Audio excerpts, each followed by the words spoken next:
Assalamualaikum warahmatullahi wabarakatuh. Pada kali ini, kelompok kami akan membahas tentang rekursif. Sebelum masuk ke materi, perkenalkan anggota kelompok kami, yaitu yang pertama ada Oktavia Suci Rahmadani dengan NIM L0123110.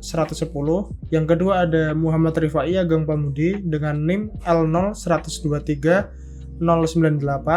Yang ketiga ada Muhammad Taqiyuddin Ibadurrahman dengan NIM L0123086.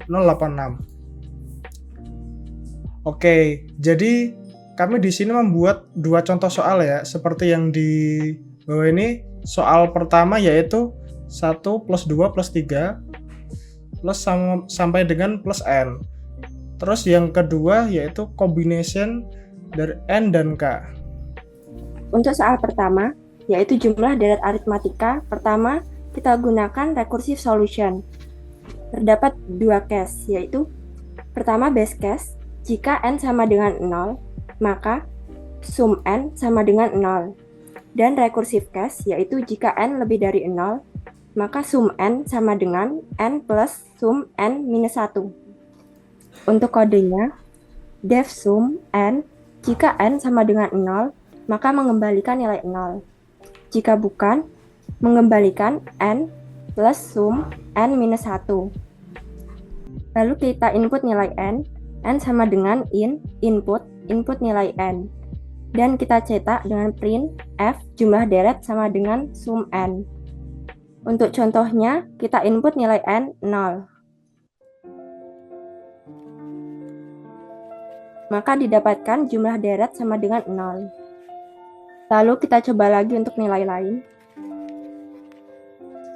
Kita input nilai N 4. Maka didapatkan jumlah deret 10.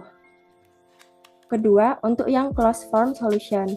Terdapat dua case juga. Pertama base case. Jika N sama dengan 0, maka sum N sama dengan 0. Dan closed form case. Jika N lebih dari 0, maka sum N sama dengan N dikali N plus 1 dibagi 2. Untuk kodenya, def sum N, jika N sama dengan 0, mengembalikan nilai 0. Jika bukan, kembalikan nilai N dikali N plus 1 dibagi 2. Lalu kita input nilai N dengan N sama dengan input nilai N, dan cetak dengan print F jumlah deret sama dengan sum N. Pertama kita input nilai N 0. Dan didapatkan jumlahnya 0. Lalu untuk contoh kedua, kita input nilai N 4 seperti tadi. Dan hasilnya sama, jumlah deretnya 10. Baik, selanjutnya kita lanjut ke soal yang kedua, yaitu menghitung kombinasi N dari K. Untuk program yang pertama, kita akan selesaikan menggunakan cara rekursi.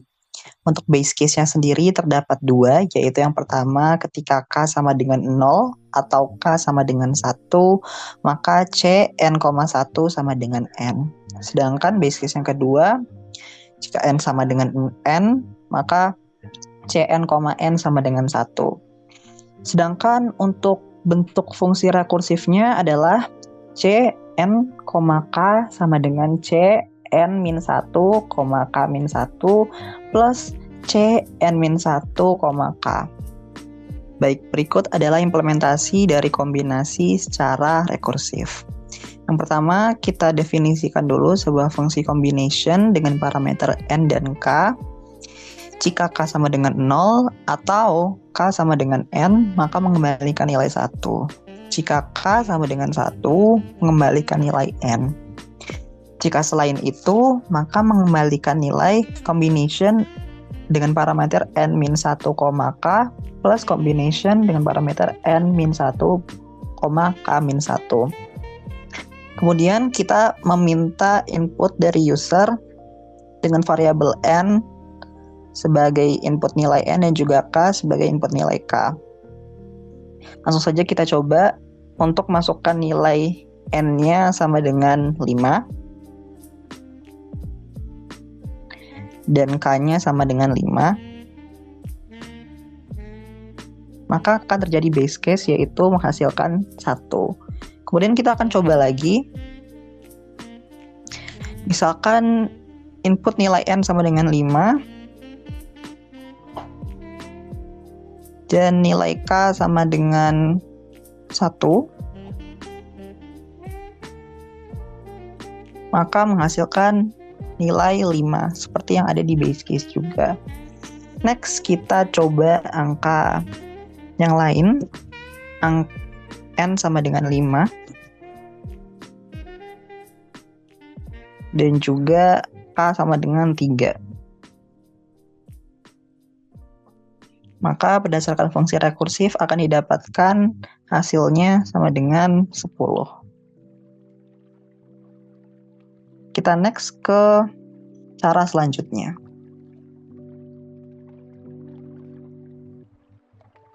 Baik, kemudian untuk cara selanjutnya yaitu adalah closed form, di mana base case-nya sama seperti sebelumnya juga.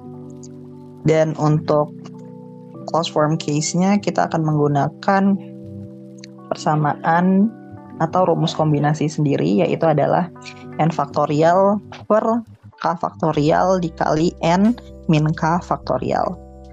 Kita langsung saja kepada implementasinya. Baik, pertama-tama kita akan mengimport fungsi math terlebih dahulu, karena seperti yang sudah disebutkan sebelumnya bahwa kita akan memakai fitur atau fungsi faktorial. Kemudian kita definisikan fungsi combination dengan parameter N dan K. Jika K sama dengan 0 atau K sama dengan N, mengembalikan nilai 1. Jika K sama dengan 1, mengembalikan nilai N. Jika tidak keduanya, maka mengembalikan nilai fungsi math faktorial N per math faktorial K dikali math faktorial N min K. Kemudian diminta input dari user dengan N sebagai nilai input N dan K nilai input K. Kita coba saja, misalkan N-nya adalah 5 dan K-nya juga 5. Maka akan menghasilkan nilai 1 yang mana base case, sama seperti hasil dari rekursif sebelumnya. Kemudian kita akan coba lagi untuk inputan angka yang lain, misalkan angka nilai N-nya adalah 5 dan nilai K-nya adalah 1. Kita juga mendapatkan nilai yang sama seperti yang sudah dilakukan di rekursif sebelumnya, yaitu hasilnya 5. Next, kita akan coba untuk menginput nilai yang ketiga dengan N sama dengan 5 dan K sama dengan 3. Sama juga didapatkan nilai sama seperti sebelumnya, yaitu 10. Oke, jadi yang selanjutnya adalah kelebihan dan kekurangan dari metode closed form. Jadi yang pertama kelebihannya yaitu efisiensi dapat dan cepat karena menggunakan rumus matematika langsung. Yang kedua kelebihannya ada tidak memerlukan banyak sumber daya komputasi. Yang ketiga ideal untuk masalah yang memiliki rumus langsung. Terus kekurangannya apa? Kekurangannya ada 2. Yang pertama ada tidak fleksibel untuk semua jenis masalah, terutama jika tidak ada rumus langsung yang tersedia. Terus yang kedua bisa mengalami overflow pada nilai yang sangat besar ketika menggunakan faktorial. Terus untuk metode rekursif ada 2 kelebihan dan 2 kekurangan. Untuk 2 kelebihannya, yang pertama kode lebih sederhana dan mudah dipahami untuk masalah yang bisa dipecah menjadi submasalah yang lebih kecil. Yang kedua, fleksibel untuk berbagai jenis masalah yang tidak memiliki rumus langsung. Kekurangannya, yang pertama, penggunaan memori yang lebih tinggi karena pemanggilan fungsi berulang-ulang. Yang kedua, waktu eksekusi lebih lama, terutama untuk nilai N yang lebih besar.